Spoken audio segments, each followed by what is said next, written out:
¿Alguna vez has flotado en agua profunda y has sentido ese terror primitivo de no saber qué hay debajo de ti? ¿Has experimentado esa sensación de ser un intruso absoluto en un mundo que no te pertenece, donde cada segundo que pasas es una victoria contra la naturaleza misma? Tal vez recuerdas cuando eras niño y te asomabas al borde de una piscina profunda, sintiendo ese vértigo oscuro que te jalaba hacia abajo. Freud lo sabía cuando habló de talasofobia, ese miedo ancestral al mar que habita en lo más profundo de nuestra psique. Ahora imagina estar a 15 metros bajo el agua cuando de repente todo se vuelve negro. Sientes una presión masiva aplastándote desde todos los ángulos. Músculo suave te rodea completamente, y te das cuenta, con horror absoluto, que estás dentro de la boca de una ballena que intenta tragarte entero. No puedes gritar, no puedes escapar, solo esperar. Esto no es ficción ni pesadilla. Es la prueba brutal de que los humanos no tenemos lugar en las profundidades, que el agua es un territorio hostil donde somos la presa más vulnerable. Y hoy descubrirás cómo 3 personas aprendieron esta lección de las formas más terroríficas imaginables. Los humanos no estamos adaptados al agua. Es un hecho biológico innegable que preferimos ignorar cada vez que nos sumergimos confiadamente en el océano. No tenemos branquias para extraer oxígeno del agua. No tenemos aletas para propulsarnos eficientemente. Nuestra piel no está diseñada para resistir la presión de las profundidades. Nuestros ojos no pueden ver claramente bajo el agua sin ayuda artificial. Somos, en todos los sentidos posibles, intrusos torpes en un ecosistema que no nos reconoce como depredadores, sino como presa potencial. Y sin embargo, nos aventuramos allí, armados con tecnología frágil y confianza excesiva, convencidos de que hemos conquistado un dominio que nunca fue nuestro. Las langostas se consideran uno de los mariscos más sabrosos y también uno de los más caros. Históricamente, eran consideradas un alimento que solo comían los plebeyos debido a su disponibilidad y mala calidad. De hecho, cuando su población era mayor, frecuentemente se lavaban en la orilla, convirtiéndolas en uno de los alimentos más fáciles de atrapar. Pero debido a su lenta tasa de crecimiento, su población se ha reducido a solo una fracción de lo que era debido a la sobrepesca. También son un poco más difíciles de atrapar en grandes cantidades y difíciles de almacenar para mantenerlas seguras para comer según los estándares alimentarios modernos. Hay algunos métodos modernos de captura masiva como arrastrar con redes o usar trampas para langostas. Pero hay ciertas langostas que todavía se capturan comercialmente a la antigua. Ciertas langostas como las langostas zapatilla prefieren las grietas de cuevas y arrecifes, por lo que frecuentemente son capturadas por buceadores con redes de mano. Los buceadores literalmente caminan a lo largo del fondo del océano y luego encuentran y capturan las langostas a mano. El 11 de junio, Michael Packard, buceador de langostas de 56 años, estaba pescando frente a Provincetown, Massachusetts. Su primera inmersión del día había ido mal y no había producido casi nada, así que alrededor de las 8 de la mañana se sumergió en el agua una vez más a una profundidad de unos 15 metros. Pero entonces, justo antes de tocar el fondo del océano, sintió un empujón masivo desde atrás, casi como si lo hubiera golpeado un camión, y luego todo se volvió oscuro. Por una fracción de segundo, Michael pensó que había sido atacado por un gran tiburón blanco porque nada más podría ser tan grande. Luego palpó alrededor y se dio cuenta de que todo era músculo suave a su alrededor. Fue entonces cuando se dio cuenta de que estaba en la boca de una ballena. Una ballena lo había recogido por detrás y ahora intentaba tragárselo entero. Afortunadamente, todavía tenía todo su equipo de buceo puesto, así que esperó ansiosamente, sin saber si pronto sería aplastado o si la ballena se daría cuenta de que no era comida. Aproximadamente 30 o 40 segundos después, sintió que la ballena se sacudía de lado a lado, y luego comenzó a ver luz. Luego vio burbujas a su alrededor cuando la ballena salió a la superficie y lo escupió. Lo último que vio de ella fue su enorme cola sumergiéndose de nuevo bajo la superficie del agua. Aunque estaba conmocionado, estaba agradecido de estar vivo. También en la superficie estaba el barco y la tripulación con la que Michael estaba, quienes observaron todo este evento desarrollarse. Según el capitán del barco, Michael salió volando del agua con los pies primero y luego aterrizó de espaldas. Rápidamente lo subieron a bordo, pensando que se había roto la pierna, y luego lo llevaron rápidamente al hospital donde determinaron que solo era una rodilla dislocada. Aparte de eso, solo tenía algunos moretones en las piernas y, afortunadamente, no tenía signos de ninguna embolia de aire por salir a la superficie tan rápidamente. Fue dado de alta al final del día y regresó a bucear la semana siguiente. La ballena que lo tragó era una ballena jorobada, que puede crecer hasta 15 metros de largo y pesar 36 toneladas, y no come humanos. De hecho, este comportamiento es básicamente inaudito. Se cree que la ballena confundió las burbujas de su equipo de buceo con un banco de peces y luego abrió su enorme boca como lo hace normalmente para usarla como red. Afortunadamente, una vez que se dio cuenta de que no era un pez, lo escupió de nuevo. Piensa en eso por un momento. Michael estaba haciendo su trabajo, un trabajo que había hecho cientos de veces antes. Estaba en su elemento, o eso pensaba, y de repente, sin advertencia, sin posibilidad de defensa, fue engullido por una criatura tan masiva que ni siquiera registró su presencia hasta que fue demasiado tarde. En el agua, no somos depredadores, somos accidentes esperando suceder, somos confusiones fatales, somos intrusos que solo sobreviven por la misericordia de criaturas que podrían aplastarnos sin siquiera notarlo. Pero no es solo la vida salvaje lo que hace que el agua sea peligrosa, es la física misma. Es la presión, la temperatura, la falta de oxígeno, la desorientación completa que experimentas cuando tu cerebro no puede procesar correctamente dónde está arriba y dónde está abajo. Y cuando agregas inexperiencia a esa ecuación, agregas negligencia, agregas exceso de confianza, creas las condiciones perfectas para una tragedia. En octubre de 2003, Tina y Gabe, de 26 años, tuvieron una boda maravillosa en Birmingham, Alabama. Para su luna de miel, querían hacer algo aventurero, así que solo 2 días después de casarse, subieron a un avión a Sydney, Australia, para hacer turismo. Después de pasar unos días en Sydney, partieron hacia la costa oeste donde planeaban hacer una excursión con una compañía de buceo para bucear el histórico naufragio del Yongala. El 21 de octubre a las 10 de la noche, llegaron a la costa y abordaron el barco que haría una navegación nocturna hasta el sitio de buceo. Para cuando llegó a las 2 de la madrugada, la pareja estaba dormida en su litera, descansando para el buceo del día siguiente. Luego, a las 9 de la mañana del 22, Tina y Gabe se unieron a la tripulación y a los otros buceadores en la cubierta para ser informados sobre el equipo y la ruta de buceo. Tina y Gabe trajeron todo lo que necesitaban, excepto un juego de tanques de aire que obtendrían de los miembros de la tripulación de la excursión. Una vez que estuvieron equipados y listos para partir, saltaron al agua con un grupo de otros 4 buceadores para explorar el naufragio. Pero solo unos minutos después, nadaron de regreso al barco porque la computadora de buceo de Gabe no parecía estar funcionando correctamente. Terminó sacando la batería y reposicionándola, en cuyo punto comenzó a funcionar correctamente. Y luego los dos saltaron de nuevo al agua. El naufragio que estaban explorando era un barco de pasajeros de principios de 1900 que se hundió frente a la costa, y desde entonces se ha convertido en un lugar de buceo popular. Está ubicado cerca de una sección de la Gran Barrera de Coral y descansa entre 30 y 16 metros de profundidad. Esto significa que es accesible para buceadores recreativos. Después de entrar al agua, la pareja planeaba viajar por la línea del ancla, luego nadar por la sección superior del naufragio, y luego ascender por una segunda línea de ancla de regreso a la superficie. Pero momentos después, Gabe estaba de vuelta en la superficie, y esta vez, Tina no estaba con él. Gabe gritó, pidiendo ayuda para recuperarla, y luego uno de los miembros de la tripulación saltó al agua para ir a buscarla. El miembro de la tripulación finalmente la encontró tendida sin vida en el fondo del océano y la trajo de regreso al barco.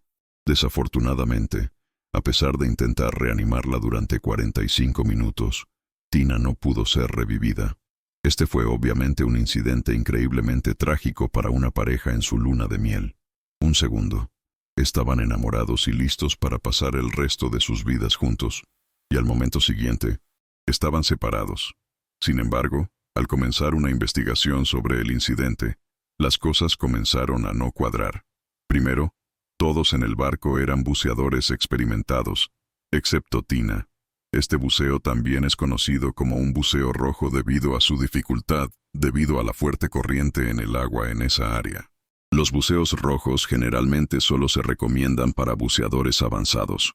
Los investigadores cuestionaron a Gabe sobre por qué eligieron ir en este buceo y por qué habían rechazado una sesión de orientación o por qué habían rechazado tener un guía con ellos durante su viaje. Eso en sí mismo no es necesariamente sospechoso. La gente tiene exceso de confianza en sus habilidades todo el tiempo. Lo que era sospechoso era el comportamiento de Gabe y su relato de los eventos. Según Gabe, la pareja se dio cuenta de lo difícil que era el buceo casi inmediatamente después de entrar al agua. La corriente era realmente fuerte, así que Tina le indicó que quería volver a subir. Gabe le indicó que inflara su dispositivo de flotabilidad para que pudieran flotar hacia arriba, pero cuando intentó inflarlo, no pasó nada. En cambio, Gabe afirma haberla agarrado y comenzado a jalarla, pero mientras lo hacía, ella accidentalmente le quitó la máscara de la cara. Él la soltó para arreglarla. Y luego, cuando pudo ver de nuevo, Tina estaba 3 metros debajo de él y hundiéndose rápidamente. Y aunque ella tenía los brazos levantados tratando de alcanzarlo, Gabe no pudo llegar a ella a tiempo. Fue en ese momento que salió a la superficie y pidió ayuda. El problema con esta explicación es que Gabe no solo estaba certificado para aguas abiertas, sino que también era un buceador avanzado, un buceador de rescate y un buceador especializado. Esto significaba que era extraño que no hubiera podido ayudarla. Podría haberla ayudado a inflar su dispositivo de flotabilidad, o después de que se hundiera, haber ido a darle aire. Lo que también era sospechoso era que había inconsistencias en cada uno de sus relatos del evento. Durante la investigación, también pediría que le devolvieran su computadora de buceo. Este dispositivo que se usa en la muñeca rastrea todos los eventos de un buceo como la profundidad y el tiempo. Y cuando la policía se negó a devolver la computadora de buceo, Gabe se molestó y discutió con la policía e incluso la pidió por segunda vez.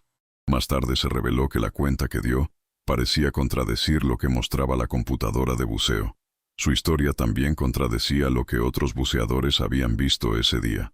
Al examinar el cuerpo y el equipo de Tina, la evidencia era aún más sospechosa. Se determinó que Tina se había ahogado, pero su regulador todavía estaba en su boca. Su tanque también todavía estaba completamente lleno de aire y su equipo no tenía fallas. Basándose en toda esta información, esta es la secuencia de eventos que una fiscalía presentaría más tarde. Después de volver a entrar al agua por segunda vez, la pareja fue vista abrazándose en el agua. De hecho, se describió como si Gabe estuviera abrazando a Tina como un oso. Se cree que durante el abrazo, Gabe cerró su válvula de aire y luego la sostuvo hasta que se asfixió. Después de eso, volvió a abrir su aire y luego observó mientras se hundía hasta el fondo. Pero espera, porque lo que voy a decirte ahora cambiará completamente tu perspectiva sobre esto. Su computadora de buceo parecía corroborar esto porque el ascenso que esperarías sería mucho más rápido de lo que realmente se registró, lo que indica que podría haberse demorado para asegurarse de que realmente estaba muerta. Además de esto, supuestamente, su computadora de buceo había pitado antes de cambiar la batería. Esto no habría sucedido si no hubiera estado funcionando correctamente. Se cree que usó esto como excusa para alejar a Tina de los otros buceadores. La pieza final de la historia fue un motivo. ¿Por qué un esposo recién casado tendría alguna razón para deshacerse de su esposa? ¿Por qué no simplemente no casarse con ella? Bueno, aparentemente, según el padre de Tina, Tina le había mencionado que poco antes de casarse, Gabe le había pedido que aumentara la póliza de seguro de vida de su compañía al monto máximo y lo hiciera el único beneficiario. En Australia, Gabe se declaró culpable de homicidio involuntario y fue sentenciado a 12 meses y una sentencia suspendida de 4 años. Después de cumplir esa cantidad, fue deportado a Estados Unidos, donde fue arrestado y acusado nuevamente. Sin embargo, este caso fue desestimado por el juez debido a la falta de evidencia. También se reveló que el propio testigo de la fiscalía, que era un experto en buceo, había cambiado de opinión en las etapas posteriores del procedimiento. Nueva evidencia salió a la luz de que la experiencia de Gabe era menor de lo que todos pensaban inicialmente. El curso que Gabe había tomado era la mitad de la duración de un curso regular, y no tenía experiencia de rescate, y casi ninguna experiencia en aguas abiertas. El experto en buceo diría más tarde que no tenía esperanza de ser competente. Apenas podía salvarse a sí mismo ese día, y mucho menos a su esposa. De hecho, Gabe incluso había requerido ayuda para ponerse su equipo el día de su buceo. En los procedimientos judiciales, el juez también bloqueó al padre de Tina de proporcionar testimonio sobre la supuesta solicitud de Gabe de aumentar su póliza de seguro de vida. Schopenhauer entendía esto cuando hablaba de la voluntad ciega, esa fuerza que impulsa a los humanos a actuar más allá de la razón, más allá de la moral, hacia sus propios fines egoístas. ¿Gabe mató a Tina? ¿O simplemente fue un hombre incompetente en una situación que nunca debió enfrentar? La respuesta importa, pero tal vez no tanto como la lección más profunda, que el agua no perdona la incompetencia, que el océano no distingue entre negligencia y malicia, que cuando estás bajo el agua, la diferencia entre un error y un asesinato es irrelevante porque el resultado es el mismo: muerte. Después de su absolución, un par de años después, en 2007, la familia de Tina notó que las flores y regalos que dejaban en la tumba de Tina seguían siendo vandalizados o desapareciendo por completo. Esto siguió sucediendo incluso después de encadenar los artículos al suelo. Después de informar a la policía sobre estos incidentes, la policía grabó el video de Gabe, quitando los artículos con cortadores de pernos y tirándolos a la basura. Fue tan grave que más tarde se le dio una orden judicial para mantenerse alejado de su tumba. Pero en los últimos años, al reexaminar el caso, parece que muchos expertos en buceo son de la opinión de que este fue simplemente un caso de individuos que no deberían haber estado en la posición en la que estaban, y su falta de experiencia finalmente condujo a una muerte prevenible. Sin embargo, las acciones posteriores de Gabe son interesantes, por decirlo menos. Pero aquí está lo que lo cambia todo. No es solo la inexperiencia lo que mata en el agua. A veces es la experiencia misma. A veces es el conocimiento que te hace creer que puedes ir más allá, más profundo, más cerca del límite absoluto de lo que el cuerpo humano puede soportar. Y es ahí, en ese borde entre la vida y la muerte, donde el agua cobra su precio más alto. Nicholas Mevoli nació en Florida en 1981 y pasó la mayor parte de su vida adulta en Brooklyn, Nueva York, donde trabajó como técnico de utilería en cine y televisión. Algunas de las piezas más notables en las que trabajó incluyen Gossip Girl y El Chappelle's Show. También tenía algunas aspiraciones de convertirse en escritor y actor, e incluso protagonizó la película independiente Exist. También era un gran atleta y un poco temerario. Esto eventualmente lo llevaría a practicar el buceo libre, y luego, en 2012, comenzó a competir en buceo libre de manera competitiva. Poco después de su decisión de competir, se volvió muy bueno muy rápidamente. En el lapso de un año, ganó la competencia Deja Blue en las Islas Caimán. Luego la ganó al año siguiente, en 2013 también, y pasó a colocar tercero en la Copa del Caribe. Luego, después de eso, obtuvo el bronce en el Campeonato Mundial en Grecia. Con solo 32 años y aún nuevo en el deporte, fue el primer estadounidense en romper los 100 metros o 328 pies de profundidad en la categoría de peso constante con aletas.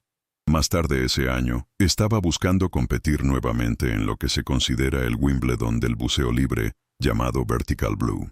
Esta competencia ocurre en el agujero azul de Dean, en las Bahamas, que es un sumidero de 200 metros o 656 pies de profundidad. La entrada al sumidero comienza bastante estrecha, pero luego se abre para tener 100 metros de ancho más profundo en el agua. De hecho, este sumidero es el sumidero conocido más profundo de la Tierra, lo que lo hace perfecto para competencias de buceo libre. En la competencia de ese año, iban a haber 34 atletas de 16 países que participarían en 3 categorías de buceo separadas. Primero está algo conocido como peso constante con aletas. Aquí es donde los buceadores nadan hacia abajo usando aletas y siguen una línea guía, pero no pueden tocar la línea guía excepto para cambiar del descenso al ascenso. La segunda se conoce como inmersión libre. Aquí es donde los buceadores pueden usar la línea misma para jalarse hacia abajo, pero no se les permite usar aletas. Y la final, y más desafiante, es peso constante sin aletas. Esto es lo mismo que la primera categoría, pero sin el uso de aletas para ayudar a nadar.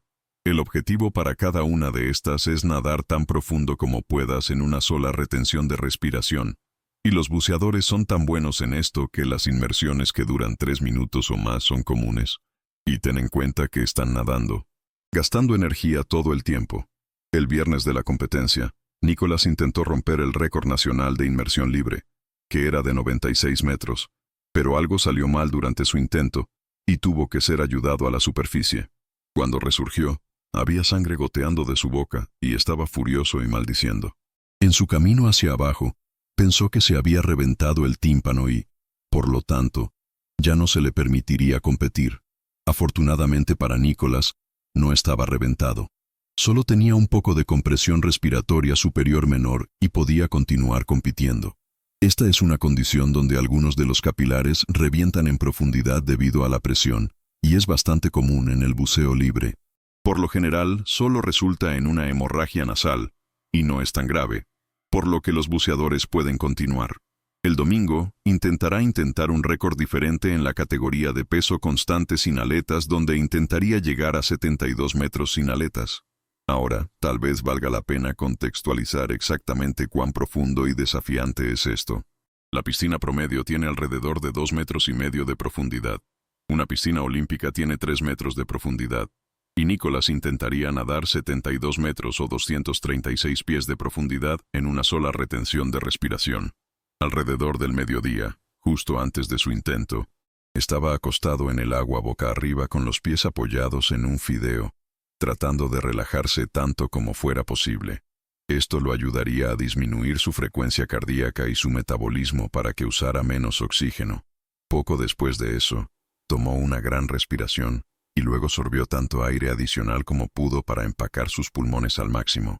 Luego, a las 12:25, metió la cabeza bajo el agua y comenzó su descenso. En la superficie, su progreso fue monitoreado y anunciado a espectadores ansiosos, la mayoría de los cuales eran otros competidores. Ahora, otra cosa que podrías estar preguntándote es cómo los buceadores libres pueden descender y ascender tan rápidamente, sin necesidad de descomprimirse como los buceadores de escafandra. Esto se debe a que los gases que respiran los buceadores de escafandra están bajo presión intensa, mientras que los buceadores libres toman su retención de respiración en la superficie antes de descender. Esto significa que el volumen de gas será el mismo cuando resurjan. Dicho esto, el buceo libre aún viene con un montón de otras rarezas fisiológicas y riesgos potenciales para la salud. Naturalmente, la frecuencia cardíaca humana disminuye en respuesta a la retención de la respiración para conservar energía, pero los buceadores también se someten a todo tipo de otro entrenamiento intenso para poder contener la respiración durante tanto tiempo, como lo hacen porque la retención de la respiración está determinada por una combinación de factores. Primero está cuánto aire puedes realmente contener en tus pulmones. También está cuánto se reduce tu consumo de energía. Por eso los buceadores intentan relajarse tanto como sea posible antes de una inmersión. Otro factor es que también utilizas el oxígeno que consumes, por lo que los buceadores tienen que estar muy en forma cardiovascularmente. Y finalmente, los buceadores simplemente necesitan poder tolerar la hipoxia o la falta de oxígeno. Para practicar esto, los buceadores entrenarán en una retención de respiración para desarrollar adaptaciones físicas a la falta de oxígeno, así como fortaleza mental al intenso deseo de respirar. Y Nicholas no era ajeno a nada de esto. Nadó con calma hasta 15 metros, 30 metros, 45 metros, 60 metros, y luego, a los 68 metros, pareció dudar. Se detuvo brevemente y luego parecía que iba a ascender. Y luego, solo momentos después, pareció cambiar de opinión, y luego se dirigió de regreso hacia el récord de 72 metros. Todos los demás buceadores que observaban este desarrollo se dieron cuenta de que este sería un ascenso muy desafiante. Habría sido difícil incluso sin la vacilación, y mucho menos ahora con este nuevo obstáculo. Y todavía en este video, voy a revelarte la conexión oculta entre la ambición humana y la autodestrucción que casi nadie logra ver. Pero 3 minutos y 38 segundos después de que Nicholas primero sumergiera su cabeza bajo el agua, resurgió y se arrancó las gafas. Para que una inmersión se considere exitosa, el buceador tiene que decir, «Estoy bien», y entonces Nicholas lo indicó con su mano. Pero luego cuando comenzó a decir las palabras, como que salieron gorgoteando, y luego se inclinó hacia atrás en el agua y se desmayó. Fue inmediatamente sacado del agua por 5 buceadores de rescate, y luego llevado al médico en el lugar. De inmediato, el médico pudo decir que había algo mal con los pulmones de Nicholas. Cuando lo giraron de lado, la sangre se derramó de su boca sobre el muelle. Su pulso también era muy débil. Y luego, Dentro de 15 minutos, desapareció por completo. El equipo rápidamente cortó su traje de neopreno y luego comenzó con la RCP. También recibió 3 inyecciones de adrenalina en el lapso de poco más de 1 hora mientras intentaban desesperadamente reanimarlo. Cuando no pudieron reanimarlo, rápidamente lo llevaron en una camilla a un hospital cercano. Desafortunadamente, a pesar de sus mejores esfuerzos, fue declarado muerto a la 1:44 de la tarde. La causa de la muerte se determinó que fue edema pulmonar severo. Otra cosa que ocurre en profundidad es una redistribución de fluidos de las extremidades a los órganos vitales. Esto puede hacer que la sangre y el fluido se acumulen en los capilares de los pulmones. El fluido puede filtrarse a través de los capilares hacia las cavidades de aire y causar daño a los tejidos en los pulmones y reducir la función respiratoria. Si esto es lo suficientemente severo, la hipoxia que puede resultar puede ser fatal. Nicholas Mevoli fue desafortunadamente el primer atleta en morir en competencia en la historia de 21 años de Vertical Blue. Piensa en eso. Nicholas era uno de los mejores del mundo. Había entrenado obsesivamente, había roto récords, había dominado su cuerpo de maneras que la mayoría de la gente ni siquiera puede imaginar. Y aún así, el agua lo mató. Porque el agua no respeta tu entrenamiento, no respeta tu ambición, no respeta tu récord. Jung lo habría entendido como el arquetipo del Ícaro, ese impulso humano de volar demasiado cerca del sol, de empujar más allá de nuestros límites naturales, de desafiar a los dioses mismos. Y como Ícaro, Nicholas cayó, pero no cayó del cielo. Cayó en la oscuridad, 72 metros bajo la superficie, donde la presión aplasta los pulmones, donde el oxígeno se agota, donde el cuerpo humano simplemente no puede funcionar. Murió haciendo lo que amaba, dirán algunos. Murió siendo el mejor, dirán otros. Pero la verdad más brutal es esta. Murió porque creyó que podía conquistar un elemento que nunca será conquistado. Murió porque en ese momento de vacilación a 68 metros, eligió continuar en lugar de retirarse. Y esa elección, esa fracción de segundo de ambición sobre supervivencia, lo mató.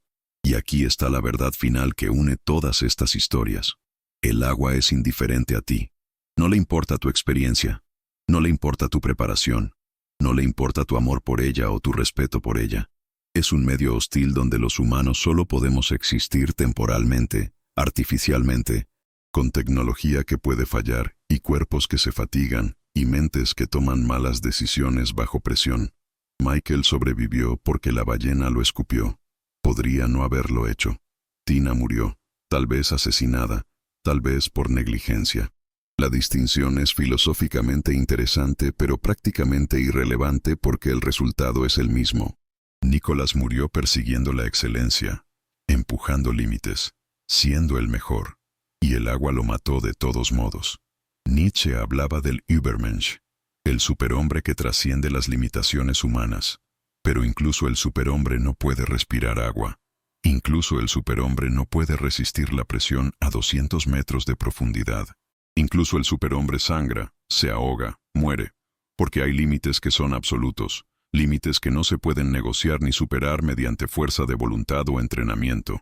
Y el océano, como las montañas, como el vacío, como cualquier fuerza primitiva de la naturaleza, es uno de esos límites. No puedes negociar con él. No puedes convencerlo. No puedes rogarle. Él simplemente existe, inmenso, indiferente, eterno. Y tú eres apenas una burbuja que sube a la superficie antes de desaparecer. Eso es lo que estas historias nos muestran.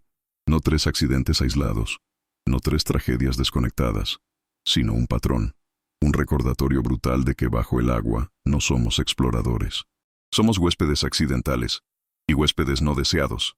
Michael Packard sobrevivió porque una ballena cometió un error que pudo haberlo matado sin siquiera darse cuenta.